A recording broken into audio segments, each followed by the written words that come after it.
I have some good news for you, and it relates to a topic we discussed in last week's episode. And here's the news.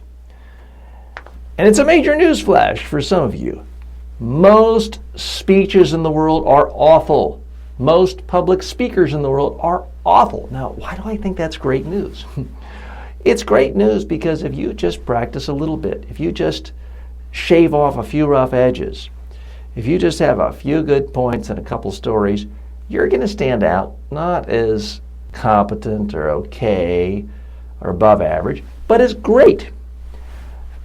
To me, this is profoundly exciting because it means any time you spend on your public speaking and improving it, you're going to get a payoff because it's going to stand out. Think of it this way, and I'm not a golfer, but whether you are or imagine this.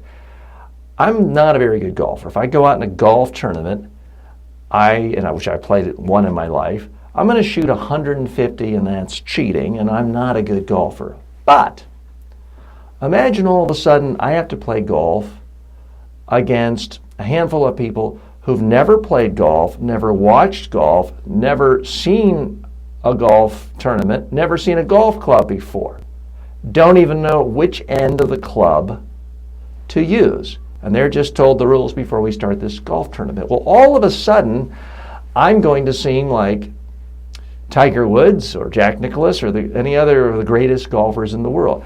I might still shoot 150, but they would shoot 300. By the way, if you're not a regular golfer, the lower score, the better.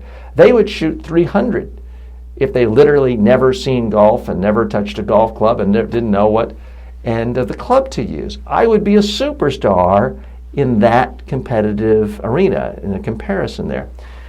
That's kind of how it is with public speaking, with your colleagues, in your own company, your own organization. You're running for city council, your fellow candidates. For the most part, everybody's awful. That's good. It's good and it's bad news. It's bad news because we all have to listen to speakers. Some of you who go to religious services may have encountered a really boring sermon from time to time.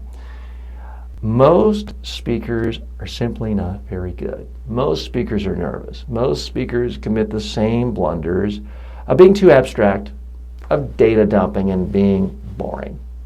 That's good news for you and for me. By the sheer fact that you're listening to this podcast, it means that you have some interest in improving your speaking. And with following just even a couple of tips of this whole series, you're going to be much better off than most speakers. So when you see an awful speaker, rejoice.